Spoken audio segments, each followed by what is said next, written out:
الا اللہ محمد الرسول اللہ صلی اللہ علیہ وسلم۔ کل سے فجر کی جماعت انشاءاللہ 4:50 پر ادا کی جائے گی۔ نحمدہ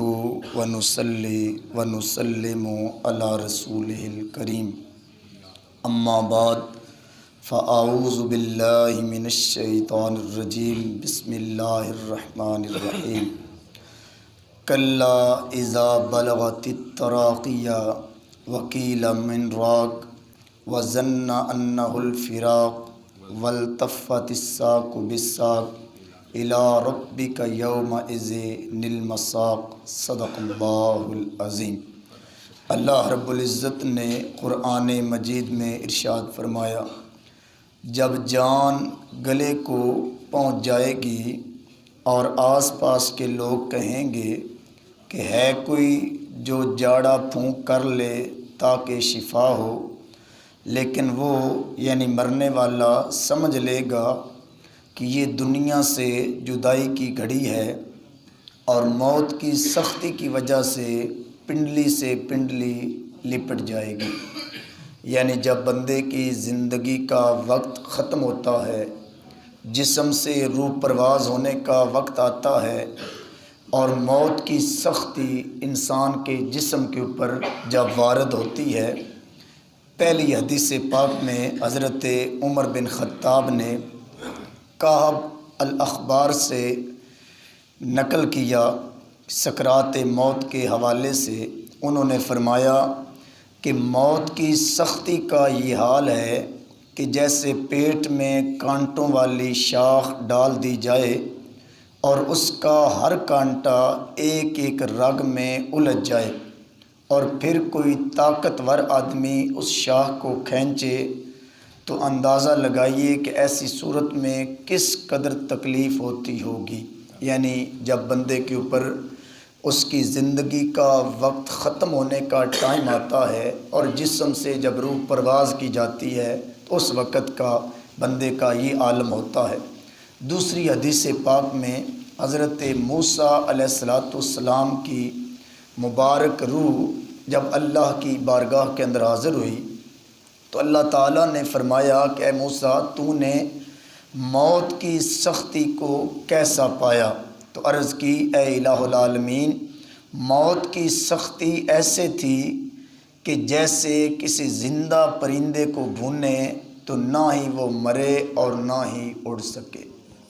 یہ ہے موت کی سختی کا وقت، یعنی جب انسان کے جسم سے روح پرواز ہوتی ہے۔ لیکن علماء کرام نے یہاں دو چیزیں نقل فرمائیں۔ انہوں نے فرمایا کہ ایک کافر کی روح ہے اور ایک مسلمان کی روح ہے۔ مسلمان کے جسم سے جب روح پرواز ہوتی ہے تو اس کا نظارہ کچھ اور ہوتا ہے، اور کافر کے جسم سے جب روح نکلتی ہے تو اس کا نظام کچھ اور ہوتا ہے۔ ایک اللہ کے ولی نے نبی کریم صلی اللہ علیہ وآلہ وسلم سے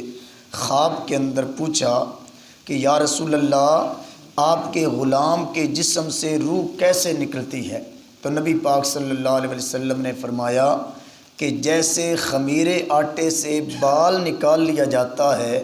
میرے غلام کی روح جسم سے ایسے ہی پرواز کی جاتی ہے۔ اس نے عرض کی، یا رسول اللہ،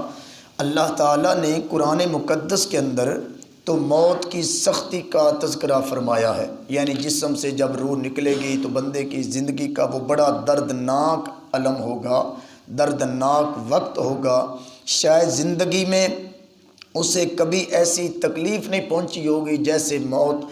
جسم سے روح نکلنے کے وقت تکلیف پہنچتی ہے۔ تو یا رسول اللہ، قرآن یہ فرما رہا ہے اور آپ فرماتے ہیں کہ جیسے آٹے سے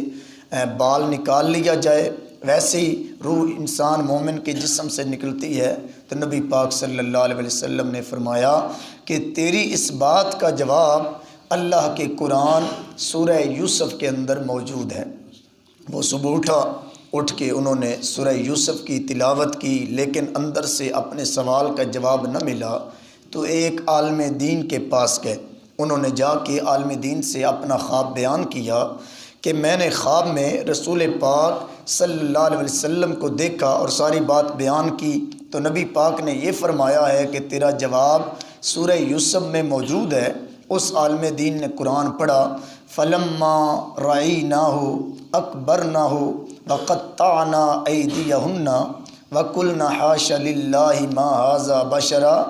إِنْ هَذَا إِلَّا مَلَكٌ کریم۔ انہوں نے قرآن پاک پڑھا کہ جب بی بی زلیخا نے ان عورتوں کے ہاتھوں کے اندر چھریاں دے دیں اور پھل دے دیا اور سامنے حضرت یوسف علیہ السلام کو بلایا اور بیویوں کو کہا کہ فروٹ کو کاٹو، تو انہوں نے کاٹنا تو فروٹ تھا لیکن اپنے ہاتھوں کی انگلیاں کاٹ لی، لیکن انہیں کچھ بھی درد محسوس نہ ہوا۔ تو اس عالم دین نے فرمایا کہ جن کے سامنے یوسف علیہ السلام کا حسن ہو، جب ان کی انگلیاں کٹ گئیں، حسن یوسفی کے اندر وہ اتنی مست ہو گئیں کہ انہیں تکلیف کا احساس نہ ہوا۔ فرمایا بعین ہی اس طرح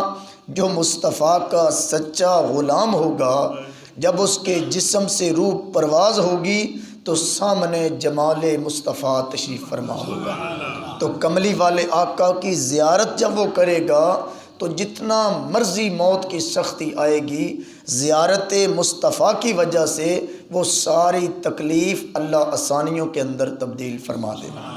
یہی تو وجہ ہے کہ حضرت امام حمام، امام علی مقام،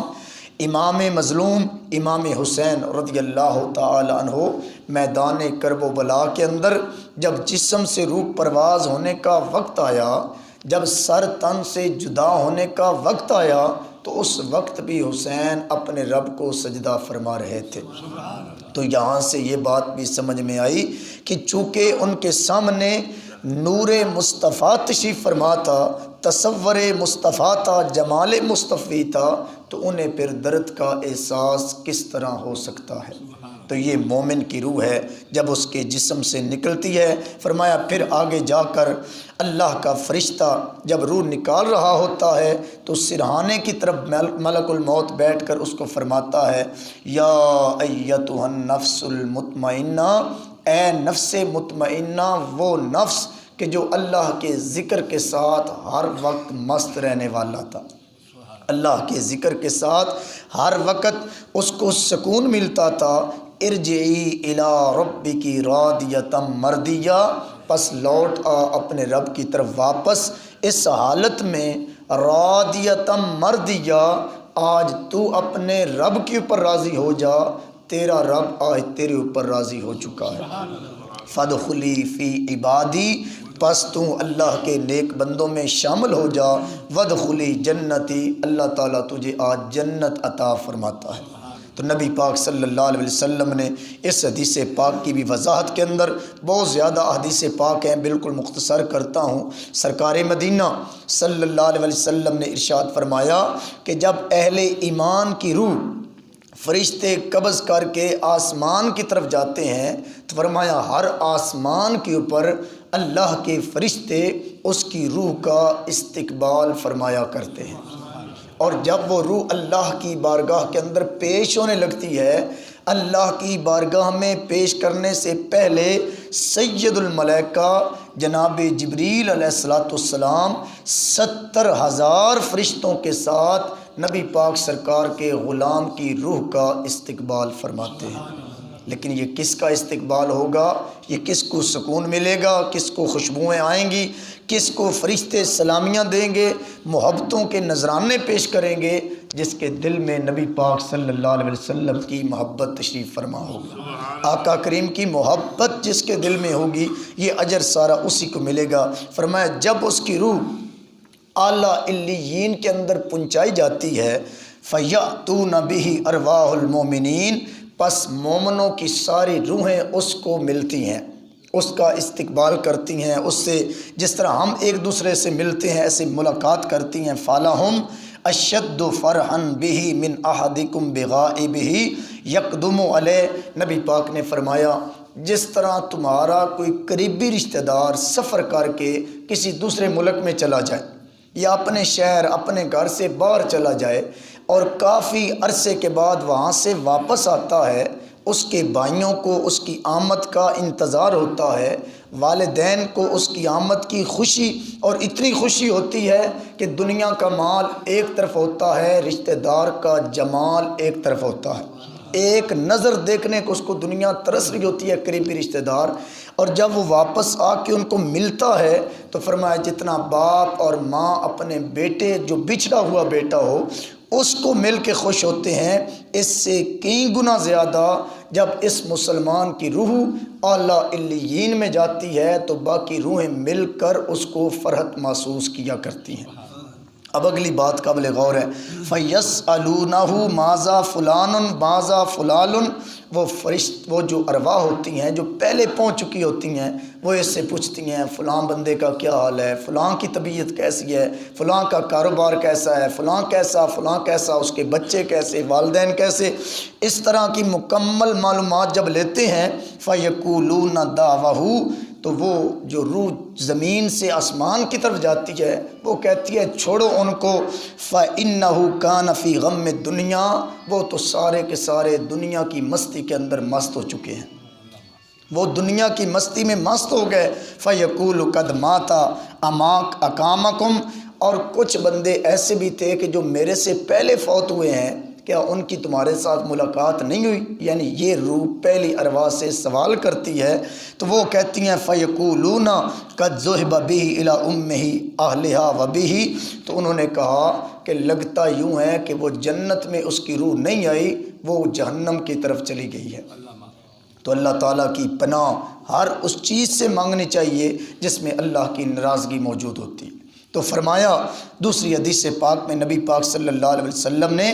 کہ جس کا کوئی قریبی رشتہ دار فوت ہو چکا ہوتا ہے وہ اپنے رشتہ دار کا استقبال کرتا ہے، اللہ تعالیٰ یہ اس کو شان، یہ اس کو مقام، یہ اس کو عزت عطا کرتا ہے۔ یہ ہے مومن کی روح کہ جب وہ آسمان کی طرف جاتی ہے تو اس کو اتنا پروٹوکول، اتنی عزت، اتنے استقبال کی جاتے ہیں، لیکن جو کافر کی روح ہے اس کو فرشتے مارتے بھی ہیں، ڈنڈے بھی مارتے ہیں، تھپڑ بھی مارتے ہیں، اور اس کے ساتھ ساتھ اس کو کہتے ہیں ذوقوا عذاب الحریق، تو جہنم کا مزہ چکھنے والا ہے، جلدی کر جہنم کی طرف چلا جا۔ یہ بات انشاءاللہ کل بیان ہوگی۔ اللہ تعالی ہم سب کو محبوب کریم صلی اللہ علیہ وسلم کی سیرت طیبہ کو اپنانے کی توفیق عطا فرمائے، محبوب کریم کی سنت طیبہ کے اوپر چلنے کی اللہ توفیق عطا فرمائے۔ وما توفیقی الا